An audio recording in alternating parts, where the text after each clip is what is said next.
Shalom dan puji Tuhan saudara atas kebaikan Tuhan pada setiap kita, sehingga pagi ini saudara, dengan izin Tuhan kita boleh bangun dengan tubuh dan yang sehat, pikiran cergas dan semangat yang berkobar-kobar untuk bahu melayani Tuhan. Saudara, mari kita mulai renungan kita pagi ini dengan doa. Bapa Surgawi, terima kasih atas kesempatan pada pagi ini. Sekali lagi kami boleh bersama-sama mendengar, mempelajari firman Tuhan. Terima kasih Tuhan, Engkau bersama dengan kami. Dalam nama Yesus kami berdoa. Amin. Saudara dan saudari yang dikasihi dalam Kristus, tajuk renungan kita pada hari ini ialah tujuan melayani. Apa tujuan Anda melayani? Apa tujuan kita melayani? Firman Tuhan di dalam buku Ibrani 12 ayat 2 mengatakan, marilah kita melakukannya dengan mata yang tertuju kepada Yesus, memimpin kita dalam iman dan membawa iman kita itu pada kesempurnaan. Saudara, menarik dan indah sekali apabila kita membaca keseluruhan ayat ini. Dan saya ingin membawa Anda untuk membaca buku Ibrani 12 ayat 1 sehingga 3. Dan ini merupakan salah satu nasihat Rasul Paulus untuk terus teguh di dalam iman. Bagaimana melakukannya? Salah satunya ialah agar kita terus melakukan dan semangat untuk melayani Tuhan. Ada sebuah ilustrasi. Pernahkah Anda merasa, saudara, di dalam kehidupan Anda, merasa bahwa pelayanan Anda di gereja semakin menurun atau merosot? Mungkin dulu biasanya Anda akan terlibat dalam sebuah pelayanan setiap hari Sabat.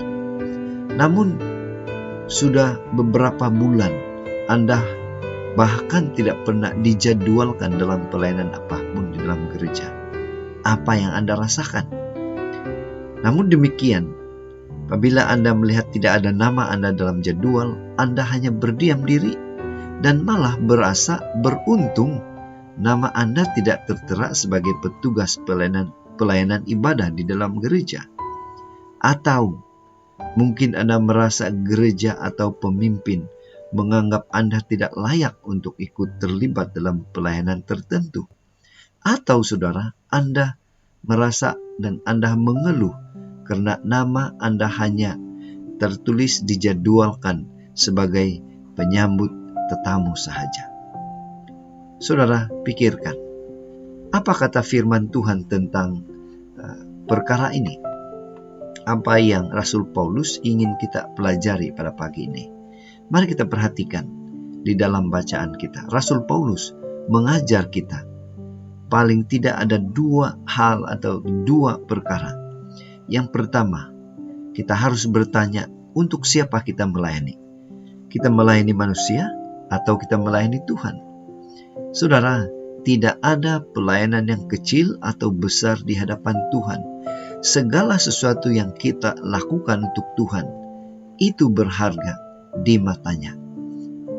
Yang kedua, kita harus membuang pemikiran atau pandangan yang salah terhadap saudara seiman dan arahkan pandangan kita hanya kepada Tuhan. Di dalam ayat yang ketiga menekankan bahwa kita perlu mengingati arti pengorbanan Yesus agar kita tidak menjadi lemah dan putus asa di dalam melayani Tuhan.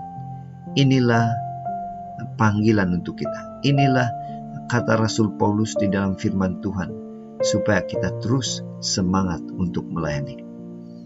Apa aplikasi secara pribadi untuk kita? Sekali lagi saudara, pertanyaan ini untuk kita secara pribadi. Apa tujuan saya berada di dunia? Apa tujuan saya melayani Tuhan? Saya melayani Tuhan untuk diri sendiri, untuk jemaat, atau untuk Tuhan? Inilah pertanyaan utama kita pada pagi ini. Saudara, keberadaan kita di dunia ini, Tuhan melahirkan kita di dunia ini untuk satu tujuan. Dan tujuan itu adalah tujuan yang paling penting, yaitu hanya untuk memuliakan Dia, hanya meninggikan Tuhan, dalam apapun aspek kehidupan kita, dalam apapun kapasiti pekerjaan dan aktiviti yang kita lakukan. Itu sebabnya pada pagi ini saudara, mari kita ingatkan diri kita sekali lagi bahwa pelayanan apapun yang dipercayakan kepada kita, mari kita lakukannya hanya untuk Tuhan dengan segenap hati kita. Inilah doa dan harapan kita saudara. Dan mari kita bersyukur dan mari kita berterima kasih kepada Tuhan. Karena bila mana kita datang kepada Dia berdoa dan berserah sepenuhnya, Dia akan memberikan kita kemampuan. Dia akan memberikan kita kekuatan untuk terus semangat melakukan pelayanan yang diamanahkan untuk kita. Mari saudara, tetap setia, tetap semangat, tetap positif dan tetap sehat bersama dengan Tuhan. Tuhan memberkati kita. Mari kita berdoa. Bapa Surgawi, terima kasih karena Engkau begitu baik. Terima kasih karena pagi ini melalui renungan ini kami dikuatkan lagi untuk terus setia melakukan pelayanan yang Tuhan sudah berikan kepada kami. Kami persembahkan semuanya ini dalam nama Yesus kami sudah berdoa. Amin.